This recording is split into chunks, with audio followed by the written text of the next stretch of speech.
बेलियो तुसी देख रहे हो पंजाबी प्रचार टीवी ते मैं तुहाडा प्रौणचारक मियाँ आसफ अली। जन्म स्थान ते मैं मौजूद हाँ ते मेरे नाल इस टाइम मौजूद आ पाकिस्तान सिख गुरुद्वारा प्रबंधक कमेटी के जिहड़े प्रधान आ अमीर सिंह, उन्हां दे नाल असीं गल करदे हां ते गल करांगे असीं करतारपुर लांघे बारे। कुछ दिन पहले तुसीं इन्हां दा इंटरव्यू देखिया ही होना वा, भी मेरे नाल ही सीगा जिहड़ा ये मुतालबा कर रहे सीगे इंडियन सरकार कोलों कि करतारपुर लांघा खोलिया जाए तो हुण वो खोल दिता गया। तो हुण इन्हां नाल गल करदे हां जी।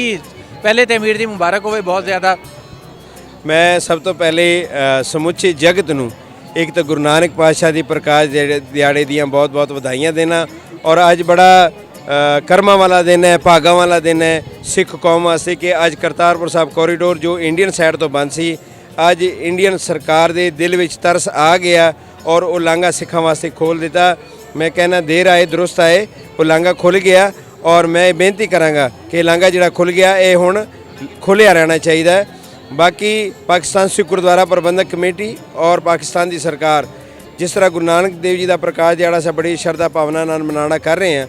असी जो 5000 बंदे का साढ़ा एग्रीमेंट है करतारपुर साहब के लांघे का, वो असी हर रोज़ तैयार हाँ और असी 5000 यात्रू इंडिया तो लैण वास्ते तैयार हाँ। तो जिन्ना लोगों ने अरदासां कीतियां, कुरलाए ने, बेनतियां कीतियां ने, गुरु महाराज उन्हां दियां अरदासां प्रवान करते हुए लांघा खुल गया। सो मैं समुचे जगत नूं इन्हां दोनों चीज़ों का प्रकाश दिहाड़े दियां और करतारपुर साहब कॉरीडोर दियां बहुत बहुत मुबारकबाद देना। हाँ जी सतवंत जी, ये पिछले प्रधान से ਜਿਹੜੇ सिख गुरुद्वारा प्रबंधक कमेटी पाकिस्तान ਦੇ ਉਹਨਾਂ ਨਾਲ ਵੀ ਗੱਲ ਕਰਦੇ ਹਾਂ जी। तो ਤੁਹਾਡੇ ਕੀ ਖਿਆਲਾਤ ਹੈ ਜੀ? मैं समझदा हाँ कि सिख कौम के उत्ते एक खुशी की लहर चल गई है क्योंकि 552 प्रकाश दिहाड़ा भी असी मना रहे हैं और अज के दिन के उत्ते गुरु पातशाह ने सानू होर बख्शिश कर दी, करतारपुर कॉरीडोर का लांघा खोल दिता।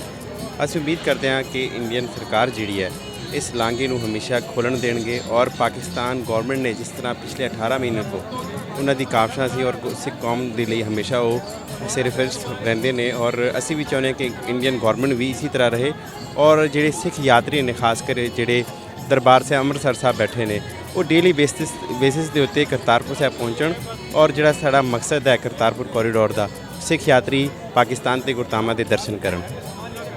सुनिया तुसीं बड़े खुश आ दोवें प्रधान जिहड़े पाकिस्तान सिख गुरुद्वारा प्रबंधक कमेटी दे आ कि करतारपुर साहब लांघा खुल गया और ये बड़ा वड्डा काम सीगा जिन्हां ने बंद किया होया सी बड़े अरसे तो मुतालबा सी पाकिस्तानियों वालों कि खोलिया जाए। इंडियन सिख भी मुतालबा करते सी कि खोलो, क्यों बंद किया होया, क्यों उन्होंने दरबार साहब के दर्शन तो महरूम रखा होया सी।